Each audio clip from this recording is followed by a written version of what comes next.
అన్నట్టు ఒకప్పుడు ఏం కావాలన్నా పర్సుల పైసలు పెట్టుకొని సంతకు పోయి తెచ్చుకునేది.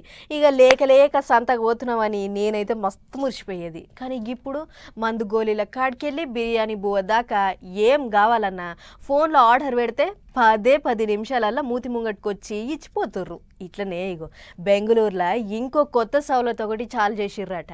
మరి గదేందో చూద్దాం పర్రి. గ్యాస్ మొద్దు ఒక్కసారి బుక్ చేసినామంటే అదొచ్చేదాకా ఎప్పుడొస్తుందో అని, వచ్చినప్పుడు మనం ఇంటికాడ ఉంటామో ఉండమో అని అనుకుంటుంటారు జనాలు. కానీ ఈ కాడ నుంచి ఆ తిప్పల పోయే ఇకమత్ రాబోతుంది. ఎట్లా అంటే నాస్టా, టిఫిన్లు, బిర్యానీలు స్విగ్గీ, జొమాటోలో ఆర్డర్ పెడుతుంటాం కదా, అగో గట్లనే గ్యాస్ మొద్దు కూడా ఆన్లైన్లో బుక్ చేసుకునే సౌలత్ రాబోతుందట. ఇక ఇదే ముచ్చట మీద ఇప్పటికే మాట ముచ్చట్లు కూడా నడుస్తున్నాయి.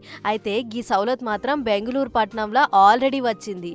స్విగ్గీ కంపెనీ వాళ్ళు, హెచ్పి కంపెనీ వాళ్ళు ఇద్దరు కాయిదాలు కల్పలు రాసుకొని చాలు చేసిర్రట కూడా. అట్లా మొదటి మల్కల హైలైట్ ప్రాజెక్ట్ కింద బెంగళూరులో చాలైన ఈ ఉపాయాన్ని చిన్నగా మెల్లగా మన కాడికి కూడా తేవాలని చూస్తుర్రట. మరి బుకింగ్ చేస్తే మనం ఎప్పటికీ తీసుకునే గంత పెద్ద గ్యాస్ మొద్దులు ఇస్తారా అనంటే గంత పెద్దది కాదు.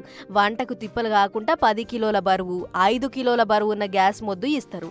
అది అయిపోతే మళ్ళీ ఇంటికి వచ్చి గది తీసుకొని నిండు గ్యాస్ మొద్దు ఇస్తారు. అట్లయినా ఇట్లయినా పబ్లిక్ చాలా ఫాయిదే. నెరీ గ్యాస్ మొద్దులు లేనోళ్లకు ఇంకా మేలైతది. ఇప్పటికే స్విగ్గీలో ఆర్డర్ పెడితే ప్రతి ఒక్కటి ఇంటికి వస్తుంది. ఇప్పుడు ఈ సౌలత్తోని పబ్లిక్ ఇంకా జర ఖుషి అవుతున్నారు. ధర కూడా ఎప్పటికీ ఉన్న ధరనే అంట. గిది ఇంతింత దేశం అంతా నడిపిస్తే ఇక కూసున్న జాగలకే అన్నీ వచ్చినట్టు అవుతాయి. ముఖ్యంగా పట్నం పబ్లిక్ కు ఇంకా జర నిమ్మలం అవుతుంది. చూడాలే ఇంతింత గిది బెంగళూరు అంతా పాకి మన దగ్గరికి ఎప్పుడు వస్తుందో.